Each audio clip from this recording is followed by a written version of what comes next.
Colossiens chapitre 3, versets 9 à 10. Colossiens chapitre 3, versets 9 à 10. Nous suivons la lecture au nom de Jésus.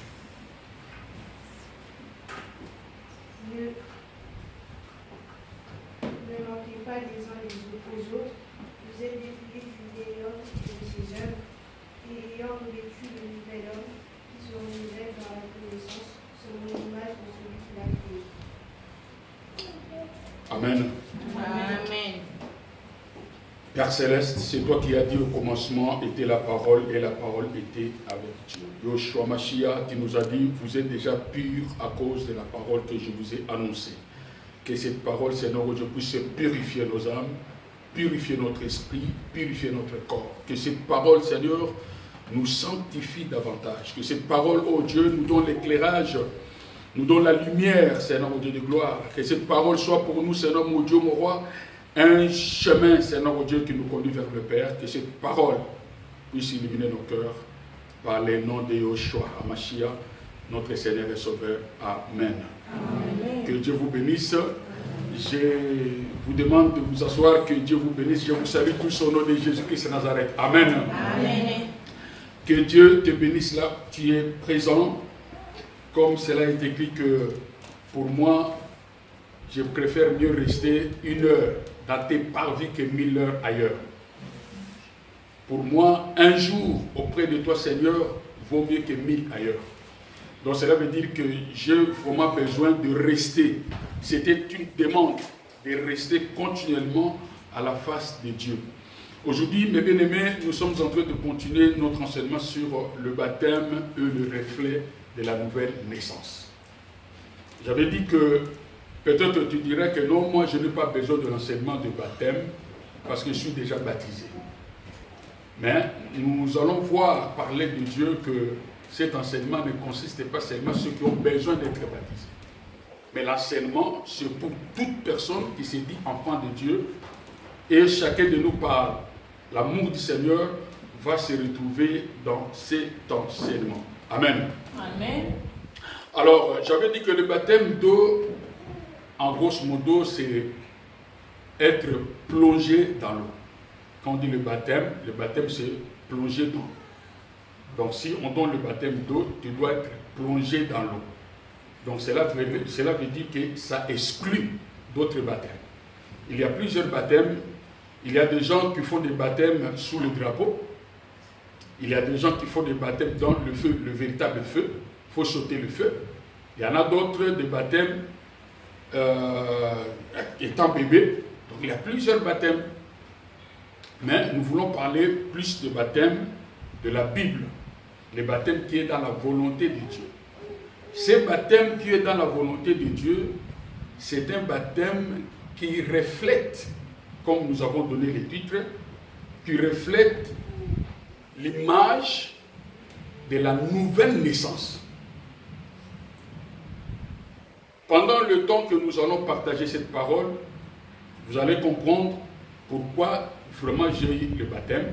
Ou bien tu peux te poser des questions. Est-ce que le baptême que j'avais eu, c'était dans la volonté de Dieu? C'était pour moi un moment favorable d'avoir ou de recevoir ce baptême. Alors, baptême étant, le deuxième point, baptême étant le baptême par immersion, je vais aller un peu rapidement parce que ce sont des choses que j'avais parlé un peu lors de notre conférence, l'enseignement de notre conférence téléphonique. Le baptême par immersion signifie l'ensevelissement du vieil homme et la résurrection de l'homme nouveau, avec Yoshua HaMashiach bien sûr, donc Jésus-Christ. J'ai préféré utiliser le vrai nom dans l'hébreu. Amen. Donc ça, c'est ce que nous dit dans le livre de Colossiens. Moi, là, je vais le lire rapidement. Le livre de Colossiens dit « Ayant été enseveli avec lui par le baptême, vous êtes aussi ressuscités en lui et avec lui par la foi en la puissance de Dieu qui l'a ressuscité des morts. » Qui peut être baptisé? La réponse est claire par rapport à ce verset. quand nous recevons le baptême, nous sommes enterrés, ensevelis avec lui. Et quand nous sortons des eaux de baptême, nous sommes ressuscités avec lui. Cette opération, c'est une opération intérieure et spirituelle qui se fait au moment où la personne est née de nouveau. C'est pourquoi le baptême est le reflet de l'intérieur. Le deuxième point, le baptême d'eau est le reflet du changement de l'homme intérieur. Et de la nature, donc cela veut dire de la nature adamique à la nature de Yoshua Mashiach, donc à la nature du Christ. Quand quelqu'un prend le baptême, c'est ce que nous venons de lire sur Colossiens chapitre 3, verset 9 à 10. Quand quelqu'un prend le baptême, cela veut dire qu'il est en train de refléter ce qui est l'opération qui a été faite au-dedans de lui. Quand nous recevons Jésus-Christ comme Seigneur et Sauveur, quand tu ouvres ton cœur, tu dis que Seigneur, je te reçois comme Seigneur et Sauveur, il y a une opération qui s'est faite au-dedans de toi. Cette opération, c'est de détruire l'homme intérieur, ce que nous appelons la nature adamique, la nature du péché. C'est cette nature qui a l'influence sur l'homme, la nature du péché. C'est cette nature qui nous rend l'esclave du péché. Quand tu as la nature du péché, la nature d'Adam, tu ne peux pas être au-dessus du péché. Tu es dominé par le péché et tu as une identité qu'on appelle pécheur. Pourquoi? Parce que dans ta vie, étant l'esclave du péché, tu pratiques le péché. Un pécheur, c'est celui qui pratique le péché, qui vit dans le péché. Et quand tu acceptes Jésus-Christ comme Seigneur et Sauveur, Jésus-Christ, donc Yoshua Mashiach, son esprit va faire un travail en toi. Ce travail, c'est de détruire l'homme intérieur, l'homme adamique, pour donner en toi la nature du Christ. C'est cette nature qui te permettra d'avoir la soif de Dieu, qui te permettra d'avoir l'amour de Dieu, qui te permettra de dire non au péché. C'est cette nature-là. Tant que tu n'as pas cette nature, tu n'appartiens pas à Christ. Est-ce que vous me comprenez? Tant que tu n'as pas cette nature, tu n'appartiens pas à Christ. Il faut que lui-même, c'est pourquoi la Bible nous dit que la nouvelle naissance ou la conversion ne vient pas de l'homme. Cela vient de Dieu, parce que c'est Dieu qui fait l'opération dans le corps de l'homme. Ce mystère est caché à la naissance de Jésus-Christ. Je vais vous expliquer, avançons par la grâce de Dieu. Troisième point que je vais parler avec vous, parce que ce sont des points qu'on va vraiment développer. Le baptême est l'engagement d'une bonne conscience avec Dieu. Le baptême. Cela veut dire que quand tu reçois le baptême, tu es en train d'expliquer aux gens que moi, je sais pourquoi j'ai reçu Jésus-Christ comme Seigneur et Sauveur. Tu es en train d'expliquer aux gens que moi, ce n'est pas par le mouvement ou par les sentiments que j'ai accepté Jésus-Christ comme Seigneur et Sauveur, mais parce que j'ai compris. L'ancienne vie, c'était la mort. Il faut que j'embrasse la nouvelle vie pour aller au ciel. C'est ça la bonne conscience. Il y a beaucoup de gens qui acceptent Jésus-Christ. Tu le vois à l'église, venir à l'église, tu le vois même servir le Seigneur. Si ton engagement n'était pas sincère, n'était pas un engagement d'une bonne conscience, c'est pourquoi nous voyons beaucoup de gens chuter et abandonner la vie de Christ. Mais c'est lui qui a pris un engagement avec une bonne conscience. Après avoir réfléchi, il prend la décision. Une telle personne, qu'il pleuve, qu'il neige, elle va demeurer dans le Seigneur. Parce qu'elle sait pourquoi j'accepte Jésus. Pourquoi j'ai suivi Jésus. Amen. Amen. Alors, le baptême, c'est la confirmation d'adhésion dans le corps de Christ et de devenir membre de l'église locale. Cela veut dire que quand toi tu dis que j'ai reçu Jésus-Christ comme Seigneur et Sauveur, je suis devenu enfant de Dieu, nous croyons par la foi. Mais nos yeux n'ont pas vu la réalité qui s'est faite dans ton cœur. Mais c'est toi qui sais que non, il y a quelque chose qui passe en moi. Cela veut dire que je ne suis pas la même personne. Pour prouver cela, que je suis devenu membre du corps de Christ, c'est par les eaux de baptême. Parce que les eaux de baptême, c'est toute une signification spirituelle dans la vision et dans la révélation de Christ par rapport au salut. C'est pourquoi Jésus, quand Jean-Baptiste avait voulu s'opposer, quand Jésus-Christ s'est manifesté, a manifesté son désir de dire que je veux être baptisé, Jean-Baptiste dit non, je ne suis pas digne de te baptiser. Jésus-Christ dit, laisse-moi accomplir la volonté de mon Père. Parce que le baptême que Jésus-Christ a eu, le baptême d'eau, tout ça a cette signification. Cela est très important dans la pensée de Dieu. Cela est très important dans la vision de Dieu. Parce que c'est Christ. C'est pourquoi quand il est sorti des eaux de baptême, il y a eu un témoignage, une parole qui est sortie du ciel. Dieu a parlé. Cela veut dire que Dieu leur a dit, effectivement, c'est un vrai fils de Dieu. Quand tu sors des eaux de baptême, même si nos oreilles n'entendent rien, mais il y a une parole qui est parlée, que lui là, il est devenu enfant de Dieu. C'est pourquoi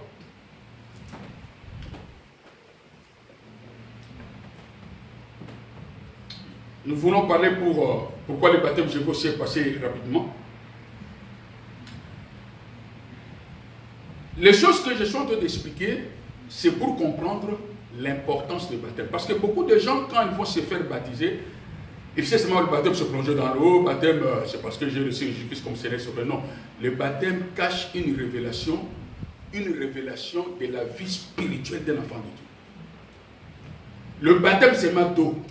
C'est un langage, tout un langage qui parle d'une personne transformée, sanctifiée, qui se prépare pour aller au ciel.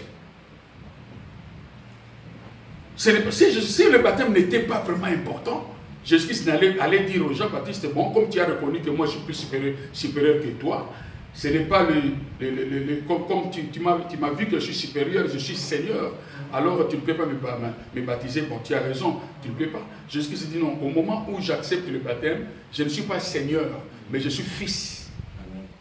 Il a accepté le baptême étant fils de Dieu. Cela veut dire nous donner un modèle, un exemple. Si tu deviens fils de Dieu, tu dois passer par les eaux de baptême. Il a pris le baptême en tant que fils de Dieu. Non pas en tant que Dieu, ni en tant que Seigneur. En tant que fils. C'est pourquoi, en tant que fils, il s'est rabaissé sous Jean-Baptiste.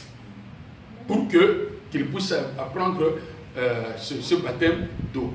C'est pourquoi ça ne sert à rien, mes frères et sœurs, que toi tu te dis que non, moi je ne peux pas me faire baptiser. Si le Seigneur, lui, le Seigneur, il s'est fait baptiser, il a accepté d'entrer dans l'eau.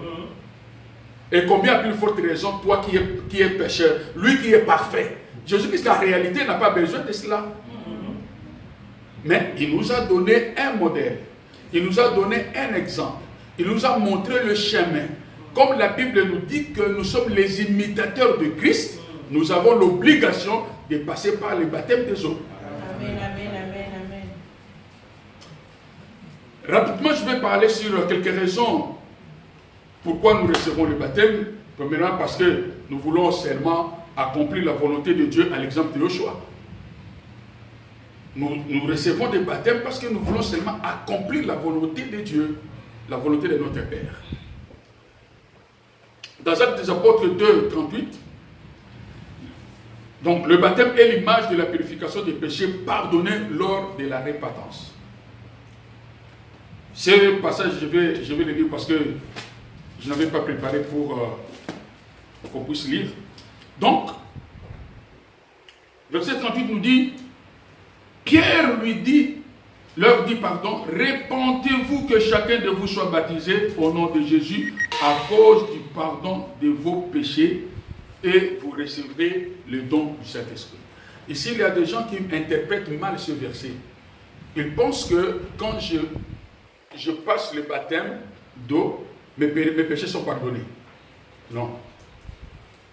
Le baptême d'eau que tu prends est en train de parler aux gens. Dieu m'a pardonné de tous mes péchés et il m'a purifié.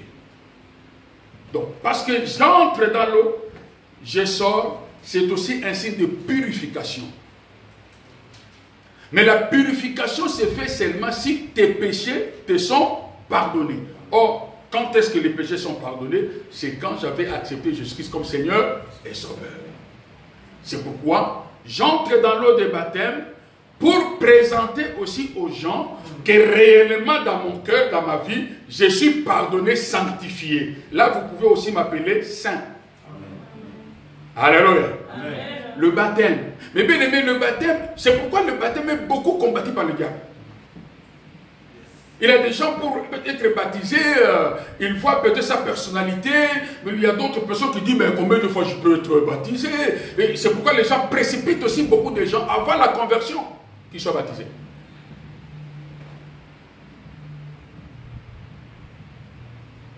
Le baptême, selon Marc chapitre 16, verset 16, là le baptême nous confirme son salut. C'est là où la Bible dit que celui qui sera baptisé, celui qui croira et qui sera baptisé sera sauvé. Ce n'est pas le baptême d'eau qui sauve. Ce n'est pas le baptême d'eau qui sauve. Parce que le baptême est le reflet. Le baptême est l'image. À chaque fois que tu es baptisé, tu es en train d'exprimer un langage que les gens doivent comprendre. Selon Marc chapitre 16, verset 16 nous dit, celui qui croit et qui sera baptisé sera sauvé. Quand je suis baptisé, quelque part c'est comme si je suis en train de dire aux gens, je suis en train de signer mon contrat avec Christ. Réellement je suis sauvé et désormais à partir d'aujourd'hui, je reste son fidèle jusqu'à la fin de ma vie. Alléluia. Le baptême. Parce que quand tu reçois le baptême, c'est tout un langage. C'est la raison pour laquelle nous devons passer d'abord par la nouvelle naissance. Une personne qui n'est pas née de nouveau et qui est baptisée, elle nous a menti. Est-ce que tu m'as compris? Je reprends. Une personne qui n'est pas née de nouveau, qui n'est pas convertie, qui s'est fait baptiser, elle nous a menti. Parce que la parole, le langage de son baptême ne correspond pas à ce qui est au-dedans de lui. À l'intérieur, il n'est pas né de nouveau. À l'intérieur, il n'est pas mort avec Christ, il ressuscite avec Christ. Mais maintenant, il vient prendre le baptême d'eau pour nous parler, pour nous prouver que je suis je suis mort avec Christ et ressuscité avec lui. Mais toi, au-dedans de toi, tu gardes toujours la nature adamique. Tu n'es pas converti. Cela veut dire que le baptême que tu as eu, pour moi, tu es parti te baigner. Ce n'est pas le baptême. Le baptême, il est bien aimé. Il faut comprendre. C'est pourquoi, quand est-ce qu'on peut être baptisé? Tu sais, les enseignements que nous donnons des baptêmes, c'est seulement pour nous pousser à avoir un bon engagement. Donc, quand on te donne l'enseignement sur le baptême, pour que tu puisses comprendre, avant que je me fais baptiser, il faut que je puisse prendre une bonne décision. La condition de baptême, ce n'est pas la sanctification. Ce n'est pas la sanctification, mais c'est la nouvelle naissance. Cela veut dire que c'est le changement de vie. Donc, moi qui étais Barnabas, je deviens fils de Dieu. Moi qui étais prostitué, voleur, bandit, un vaurien, Dieu m'a transformé au-dedans de moi. J'ai quitté la nature qui me rendait prostitué. J'ai quitté la nature qui me rendait voleur. J'ai quitté la nature qui me rendait méchant. J'ai quitté la nature qui me rendait sorcier. Il y a une transformation en moi. Dieu a fait un miracle. Cette nature-là adamique qui a fait de moi pécheur, qui m'a fait l'identité que les gens connaissaient, cette nature, Dieu l'a engloutie dans l'eau. Donc cela veut dire qu'il l'a enterré. Quand nous allons exploiter très bien, je vais vous expliquer.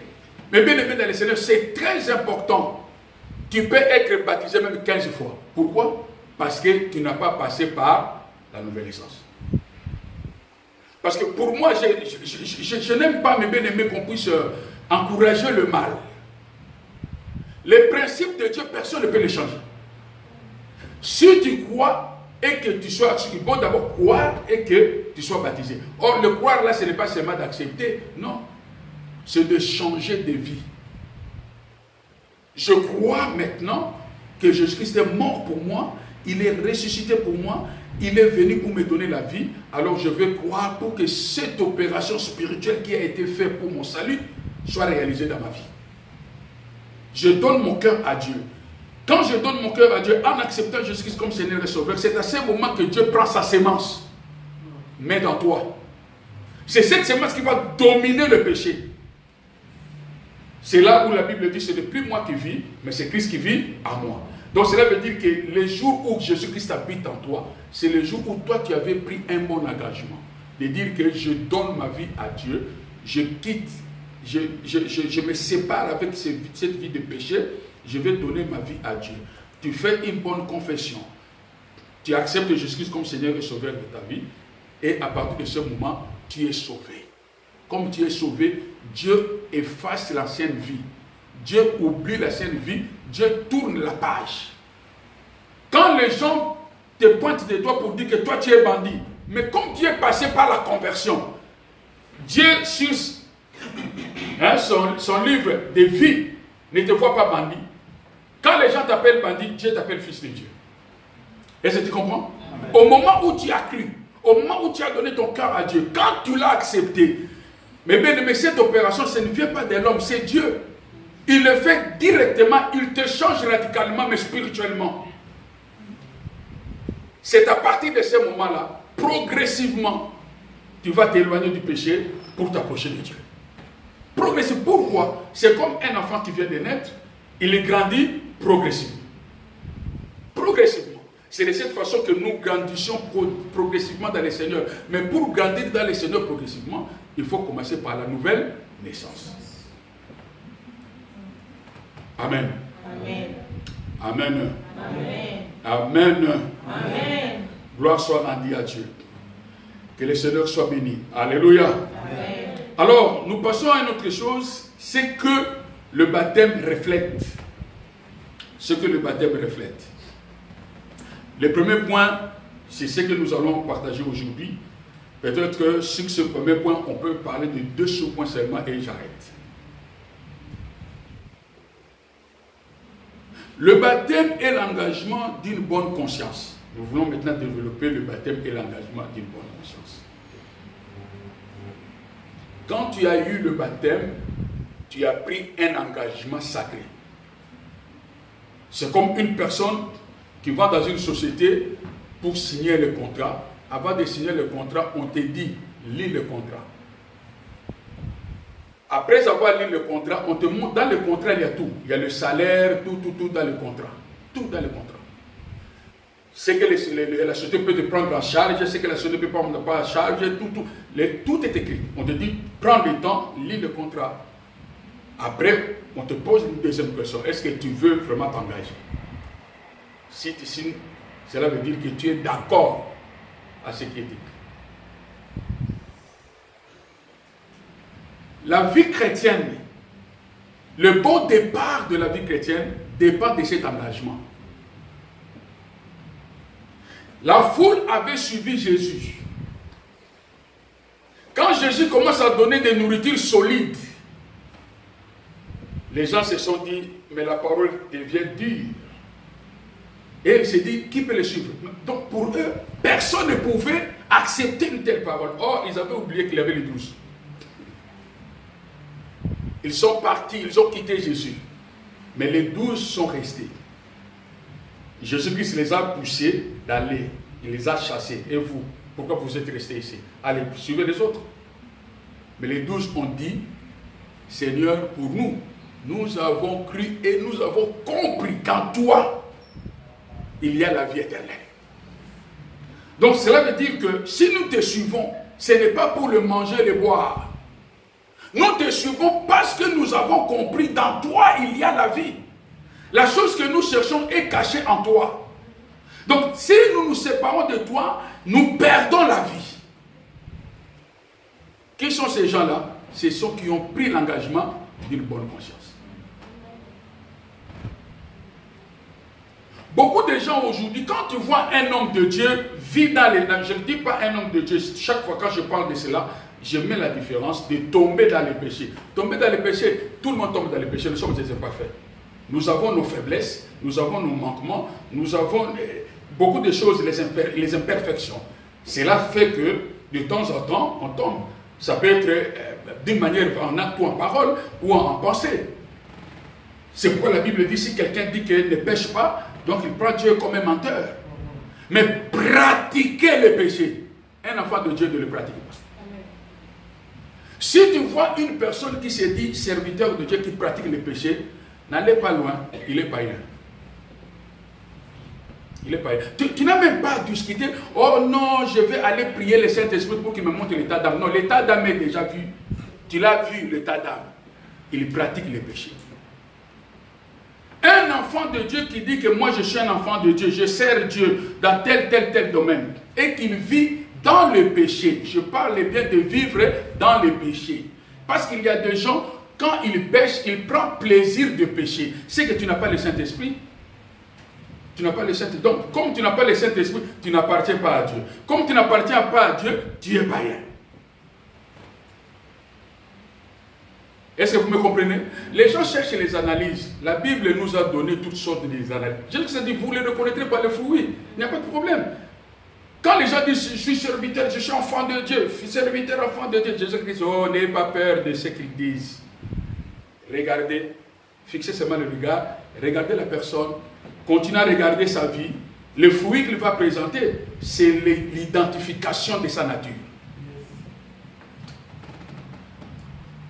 Un enfant de Dieu né de nouveau, qui a pris une bonne conscience, qui a fait un bon engagement, qui a donné sa vie à Jésus, et il a compris pourquoi j'ai donné ma vie à Jésus. Pour quel objectif?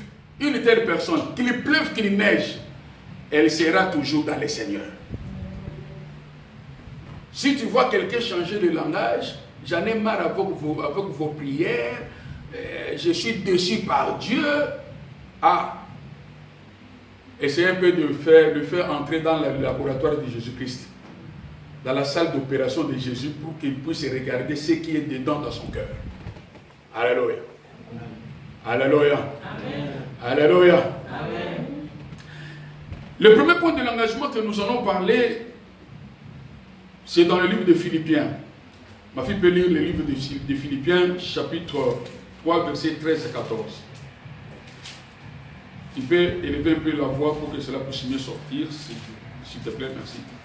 Philippiens, chapitre 3, versets 13 à 14. Mes frères, pour moi, je ne m'aperçois pas d'avoir atteint le but, mais j'ai fait une chose, oubliant les choses qui sont en arrière et me portant vers celles qui sont en avant, je cours vers le but pour remporter le prix de la vocation céleste de Dieu en Jésus-Christ. Amen. Amen. Amen. Amen. Amen. Que Dieu soit béni. Alléluia. Amen. Dans cet engagement, une personne qui a pris l'engagement a ce langage. Frère, je ne pense pas l'avoir reçu. Je ne pense pas l'avoir saisi. Donc cela veut dire que moi je cours pour saisir Christ parce que Christ m'a saisi. Mais moi je ne pense pas que je l'ai saisi. C'est pourquoi j'ai une obligation de persévérer. Une personne qui a pris l'engagement. Mes frères, si ton objectif est la vie éternelle, rien ne pourra t'empêcher pour te relâcher dans cette course que tu t'es engagé. Si le problème, c'est le problème de l'objectif. Pourquoi tu as donné ton cœur à Jésus? Pourquoi tu vas à l'église? Pourquoi tu es devenu enfant de Dieu? C'est ce qui va justifier ta destinée. Pourquoi tu suis Jésus? Ici, comme je n'ai pas encore saisi la vie éternelle, je fais une chose, oubliant ce qui est en arrière et me portant vers ce qui est en avant. Ce qui est en avant, c'est mon objectif. En avant, c'est la vie éternelle. Comme je cherche la vie éternelle, j'oublie le passé. Je regarde toujours le futur et mon objectif d'aller jusqu'à ce que je puisse avoir la vie éternelle. Si je cherche la vie éternelle, mes bien-aimés, Dieu a dit, Jésus-Christ est notre Dieu, Yoshua, il a parlé que chercher premièrement le royaume de Dieu. C'est que nous avons plusieurs choses que nous pouvons chercher. Mais commencez par le royaume de Dieu. Pourquoi? Parce que le royaume de Dieu, tant que tu es sur la terre, tu ne le recevras pas. Tu vas recevoir, parce que le royaume de Dieu nous est réservé après la mort. Tant que tu es vivant, je suis en train de chercher le royaume de Dieu. Sur mon parcours de recherche du royaume de Dieu, le Seigneur peut permettre que je puisse avoir une maison. J'ai dit, ce n'est pas mon objectif. Merci Seigneur pour la maison. Moi, je continue parce que j'ai besoin du royaume de Dieu. Le Seigneur peut permettre, tu trouves le mariage. Seigneur, merci pour le mariage, Seigneur. Mais il y a quelque chose que je cherche. Jusque-là, je n'ai pas trouvé, je n'ai pas saisi. C'est le royaume de Dieu. Je continue mon chemin. C'est là où la Bible dit, rien ne pourra m'empêcher pour aller vers le Seigneur parce que je n'ai pas encore atteint mon objectif. Quand tu vois les gens se relâcher parce qu'ils n'ont cherché pas le royaume de Dieu, c'est lui qui cherche le mariage dans le Seigneur. Quand tu trouves le mariage, est-ce que tu vas continuer encore? Non. Non. Parce que ce que je cherchais, j'ai trouvé. Alors je m'arrête là. Je n'ai plus besoin de faire l'effort pour aller plus loin. La crainte de Dieu peut diminuer. L'amour de Dieu, du Seigneur peut diminuer parce que ce que j'avais demandé à Dieu dans longtemps, dans les jeûnes, dans les prières, je l'ai trouvé. Une femme ou un homme. Je m'arrête là. C'est lui qui trouvait le travail. Quand il trouve son travail, il dit gloire à Dieu. J'ai trouvé le travail. Alors ça ne sert à rien que je continue à prier.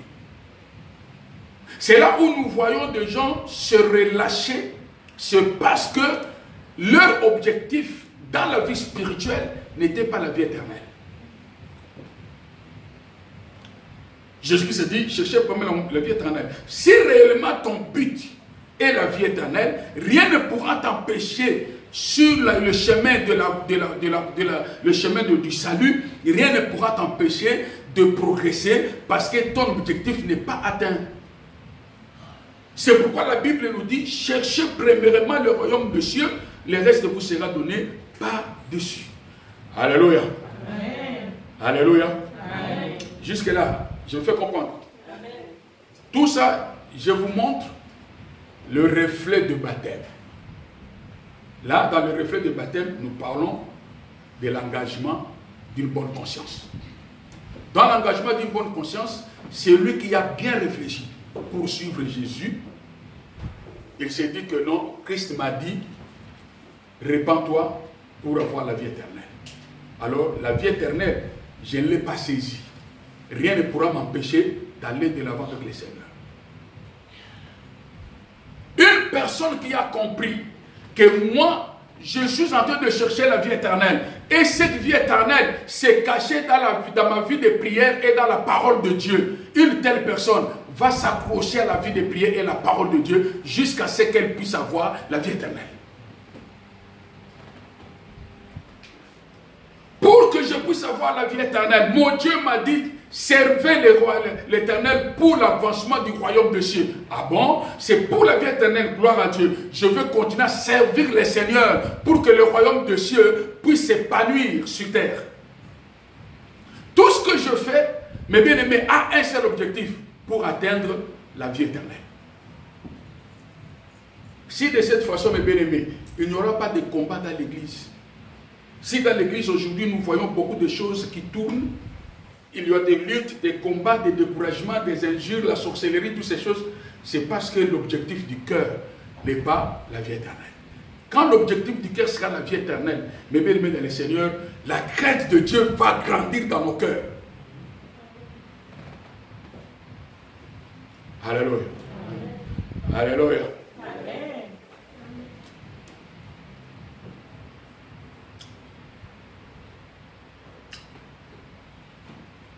Nous allons passer sur le deuxième point, c'est ici que je vais finir pour aujourd'hui. Dans le Luc chapitre 14. Luc chapitre 14.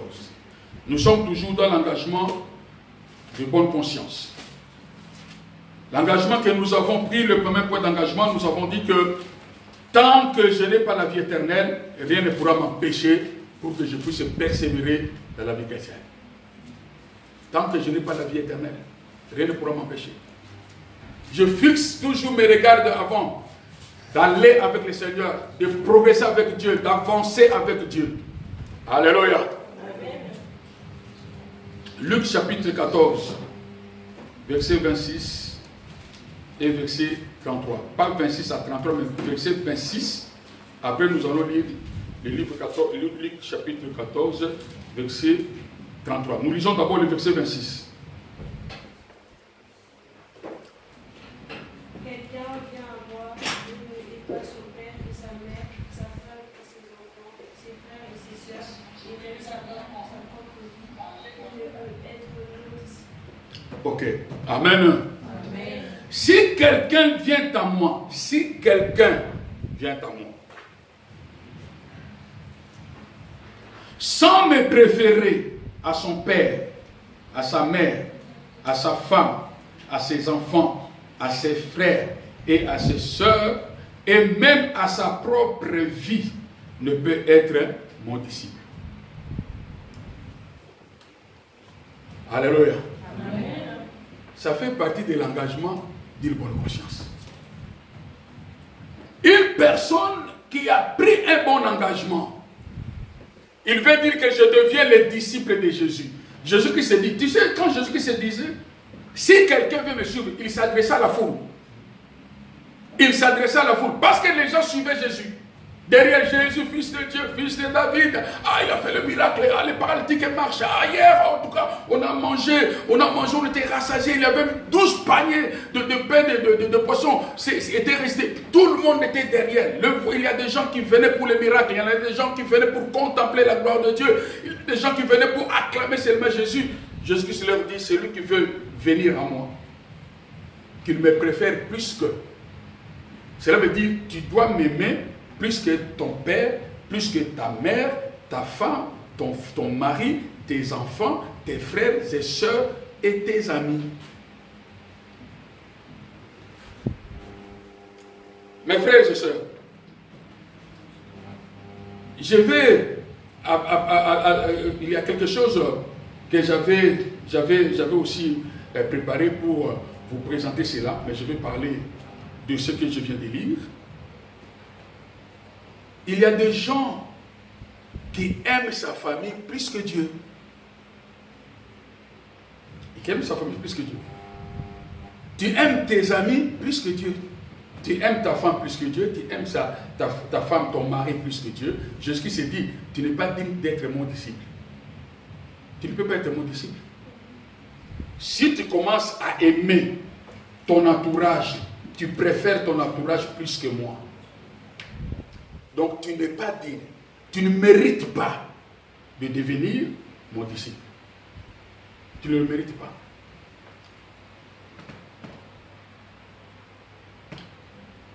Aujourd'hui, j'ai toujours l'habitude de vous dire, parce que tu sais, en parole comme ça, tu peux dire, oh Seigneur Jésus, je t'aime plus que ma femme, je t'aime plus que mon mari, je t'aime plus que mes parents. Jésus, je t'adore, tu es le seul Dieu de mon cœur. Je dis, oui. Il va te passer dans un test. Séminaire. 3 jours de séminaire. Filé. De l'autre côté, ton ami dit que nous avons organisé dans notre association 3 jours de fête. De l'association. 3 jours de séminaire de l'église. Même jour, même heure. Test. Là-bas, on te dit, ici, oh, bière à gogo. La nourriture. Libre service, ambiance à gogo. Ici, il y a des mariés, des célibataires, venez, tous les commentaires, ça passe tout le temps sur YouTube, ça passe. De l'autre côté, ce n'est pas le manger à gogo, c'est la parole de Dieu à gogo. Là-bas, c'est la nourriture à gogo. Maintenant, toi, tu dis, j'aime Dieu plus que mes amis. J'aime Dieu plus que mon association. Test. Toi-même, tu poses la réponse, tu poses la question et tu donnes la réponse. Parmi les deux activités, quelle est l'activité qui va m'attirer? C'est facile de dire que j'aime Dieu plus que ma famille. Dieu peut te tester. Et ce qui est encore plus grave, le programme de l'église est annoncé 2 mois avant. Une semaine avant, le programme de la famille est venu. Après, une semaine avant. Donc 2 mois avant, l'église a annoncé, nous avons un séminaire, une retraite, tout ça. On se prépare dans la prière, tout ça. Il nous reste une semaine, la famille vient avec le dossier. Même jour, même heure. Toi-même, tu poses la question, quel est le désactivité entre les deux activités? Quelle est l'activité qui va m'attirer facilement?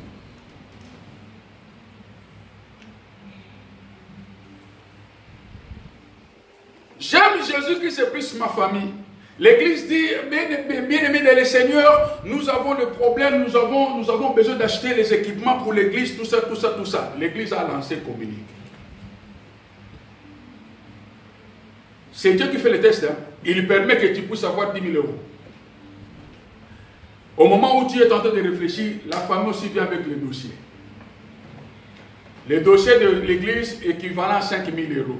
Dossier de la famille équivalent à 7 000 €. Et toi, tu vas rester avec 3 000 €. Je te pose la question. Ton cœur va tourner vers quelle direction? Tu vois là où Jésus qui se dit, tu n'es pas digne d'être mon disciple. Tu n'es pas digne. Parce que si je mets les tests, tu vois, les tests, hein, ça c'est l'examen, c'est facile. Hein? Oh Seigneur, je t'aime de tout mon cœur. Ah bon? De tout mon cœur que tu m'aimes? Oui. Ok. Il n'y a pas de grave. Évangélisation, l'église a programmé. Parce que c'est Dieu qui te teste. Nous allons faire l'évangélisation d'Amarie-l'Église pendant 1 semaine. Votre association dit, nous irons aux plages pour 3 jours.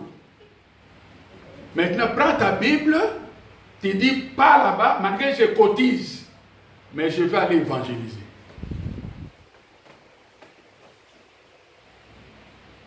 Mais bien aimé, Dieu nous teste. Nous passons dans plusieurs tests pour que ta conscience te parle si réellement tu aimes Dieu.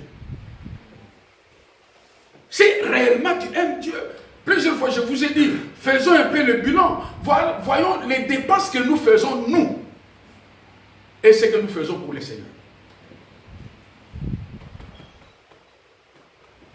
Alléluia. Est-ce que tu m'aimes plus que tes amis, plus que ta femme, plus que ta maman, plus que ton mari, plus que ton père, plus que tes enfants, plus que ta soeur, plus que ton frère? Si tu ne m'aimes pas plus que ces gens-là, tu n'es pas digne que je t'appelle disciple. Là, ce n'est pas moi. Je ne fais que développer. Ce n'est pas moi.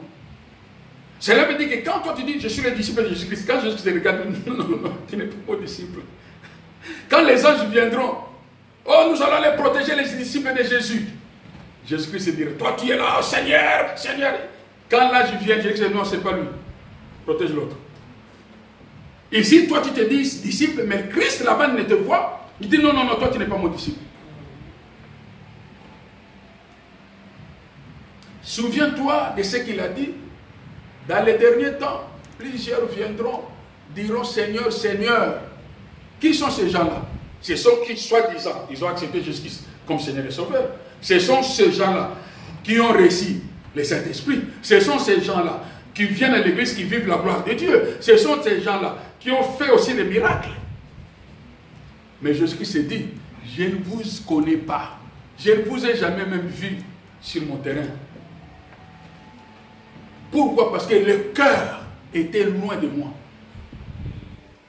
Est-ce que ton cœur aime Dieu? Tu peux faire l'examen de soi, l'examen de ta foi, pour voir réellement si j'aime Dieu. Parce que l'autre partie, si j'entre aujourd'hui, je peux aller encore plus loin. Je me limite là pour aujourd'hui. Regarde seulement est-ce que toi tu aimes Dieu plus que tes relations familiales, amicales, des associations, le travail, tes relations-là. Je ne parle même pas de d'autres choses, je ne parle que des relations. Est-ce que tu aimes Dieu plus que ces gens-là?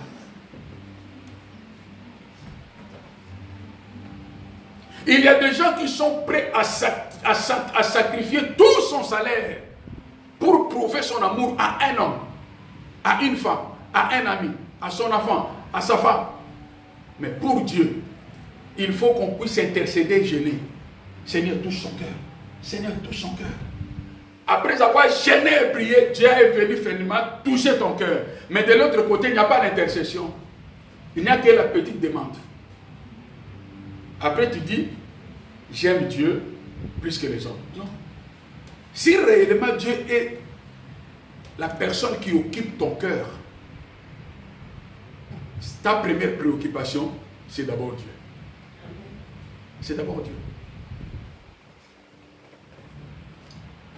Quelqu'un me dit, je suis prêt même à mourir à cause de toi. Et est-ce que c'est bien? Est-ce que tu es prêt à mourir à cause de Jésus? On arrivera. Parce qu'avec l'engagement de bonne conscience, il y a des choses à parler qui ne sont pas prêchées actuellement. Actuellement, quand on parle de Jésus, on ne voit que côté intérêt de l'homme. On ne voit pas côté l'intérêt de Dieu. On voit que notre intérêt, oh viens, il va te délivrer de la sorcellerie de ta famille. C'est ton intérêt. Je vais manger, tu vas manger, être guéri. C'est ton intérêt. Tout ce qu'on doit, c'est ton intérêt. Mais il y a aussi l'intérêt de Dieu. Il y a l'intérêt de Dieu. Dieu aussi a l'exigence à son intérêt. Il y a des choses à parler qui concernent que l'intérêt de Dieu. Aujourd'hui, on ne parle que pour notre intérêt. C'est pourquoi les gens se battent, parce qu'ils savent que je vais donner, parce qu'on m'avait dit si je donne, je reçois. Je vais me donner gêné, parce qu'on m'a dit si tu jeûnes, tu seras délivré. Je vais prier, parce qu'on m'a dit si tu pries, tu verras. Mais là, c'est toi. Et côté Dieu, l'exigence de Dieu. C'est ici, mon frère, ma soeur, que tu peux te poser la question. Est-ce que j'avais pris un bon engagement? Est-ce que j'avais pris un bon engagement le jour où j'avais accepté Jésus-Christ comme Seigneur et Sauveur? J'avais pris un bon engagement. Si j'avais pris un bon engagement, mais pourquoi de temps en temps je me recule au lieu d'avancer? Si j'avais pris un bon engagement, pourquoi je me relâche toujours dans les choses de Dieu à cause de manger et de boire? Pourquoi je me relâche toujours à cause des critiques? À cause des gens peut-être qui parlent de mal de moi, je diminue ma foi, j'affaiblis dans ma foi et puis je me relâche. Si j'avais pris un bon engagement. L'apôtre Paul dit, c'est que moi je veux regarder ce qui est devant moi. Et ce qui est derrière moi, j'oublie. Derrière moi, c'est le monde. Ce sont les injures. Le manger, le boire, derrière moi. Je l'oublie à cause de l'évangile parce que j'ai besoin d'aller plus loin avec le Seigneur pour que je puisse saisir la coupe, ce qui est la vie éternelle. Tu peux me donner des millions, des milliards. Tu peux me donner tout ce que tu peux me donner. Mais rien ne pourra m'empêcher tant que la vie éternelle, je ne l'ai pas saisie. Combien de gens, à cause de la gloire, ils abandonnent le foi? À cause de la gloire. À cause de l'humiliation, tu abandonnes la foi. À cause de la crise, mes bien-aimés, je vous avais dit et je le répète, il arrive des fois, Satan nous bloque. Non pas pour que tu souffres, mais pour aller en enfer. Il permet des situations d'arriver seulement pour que tu abandonnes la foi. Mais ceux qui sont les pôles, qui disent qu'il pleuve, qu'il neige, même dans la famine, même dans la mort, dans la douleur, l'abondance, la disette, il n'y a rien qui pourra me séparer de l'amour de Dieu. Le diable viendra m'attaquer, il va échouer. Parce que ma décision, ce n'est pas le manger, le boire que je cherche. Ma décision, c'est la vie éternelle. Si toi, tu me prives à manger, cela ne m'arrêtera pas d'aller vers le Seigneur. Si tu me donnes à beaucoup, parce qu'il arrive une fois que le diable peut permettre que tu puisses avoir beaucoup d'argent, mais pour t'en ramener en enfer, diable, tu vas regretter les millions que tu m'as donnés parce que je vais continuer toujours dans la voie du Seigneur. Ça, c'est la décision d'une personne qui a un engagement sincère, d'une bonne conscience. Alléluia. C'est ici, mes bien-aimés, que je clôture pour aujourd'hui. Et comme je vous avais dit que les enseignements si nous donnons le dimanche, le jeudi, à la conférence téléphonique, nous continuons le même enseignement.